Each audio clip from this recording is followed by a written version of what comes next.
Joining me now for reaction are Fox News contributors Tammy Bruce and Ari Fleischer, along with American Conservative Union Chairman Matt Schlapp. Thank you all for joining us here tonight. Ari, I want to start with you because the projection that the Democrats are putting out there. Now, granted, they're going after Democratic voters right now, but the message that they're sending out to America about what's really important, how do you see that? They are planting the seeds of destruction for their party in the general election because they're going so far in this primary.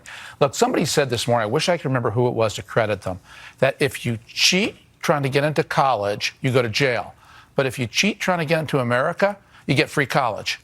I mean, this is where we are going as a country. We are doing fundamentally, the Democrats are espousing fundamentally wrong things because the thing that matters to them most is the appeal of ethnic politics, the appeal of racial politics. And it's identity. It's racial identity that divides instead of unites, and therefore they parcel it out.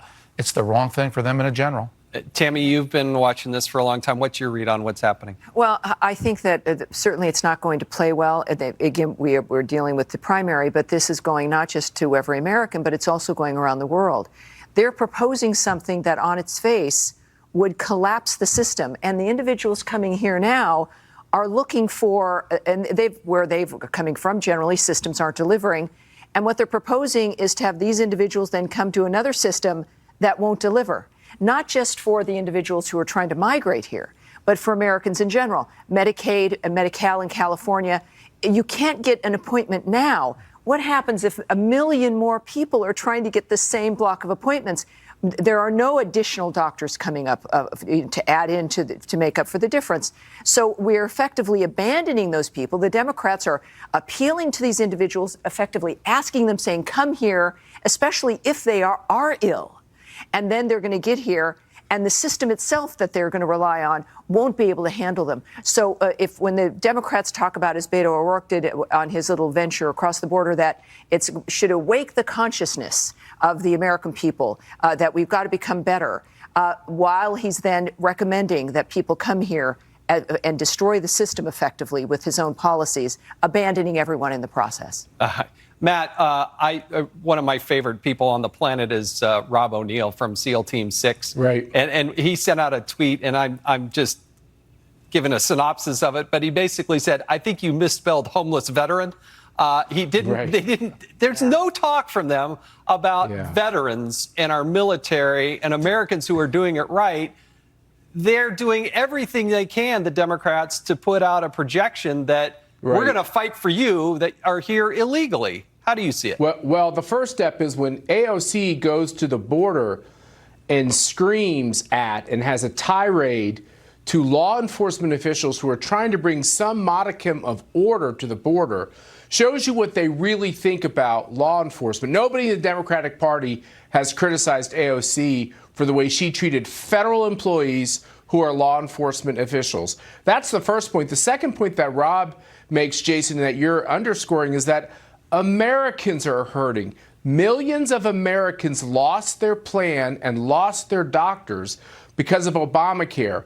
Obamacare insurance premiums are too expensive for many middle-class Americans, so they can't afford to buy insurance. How does a guy or a woman in her late 50s, early 60s, getting ready to retire, they had middle-class wages, then they have to read that they're going to have Medicare for all, which they thought just meant all Americans, which was bad enough for people who are able-bodied. Now it's for anyone, literally anybody who can get here from Central America, from Mexico, from South America, you get to get their Medicare benefits. This is insanity. I agree with Ari. They're sowing the seeds of their own demise in the general election. Now, Ari, one of the tragic things that happened, I thought, during the Obama administration is there were 80,000 times that somebody was here illegally, got caught committing a crime, convicted of that crime, and they didn't deport them. And so they stayed in the United States, many of which went on to commit more crimes. How in the world can the Democrats, with a straight face, say they care about law enforcement and law and order going into 2020? The Democrats have given up something that's part and parcel what makes us a great country. And that's the moral distinction of being able to say we welcome legal immigrants, we don't welcome illegal.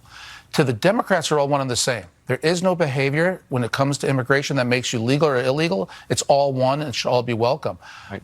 I want immigrants to come to this country. We're the greatest country on earth. Immigrants make us better. They make us a richer country. My mother's an immigrant, but you have to come here legally. You cannot come here illegally. We have just a moment, but I want to get Tammy and Matt Just a reminder that when AOC or others talk about getting rid of ICE and wanting to cut money for ICE, internal enforcement, it is the Hispanic community that is affected first.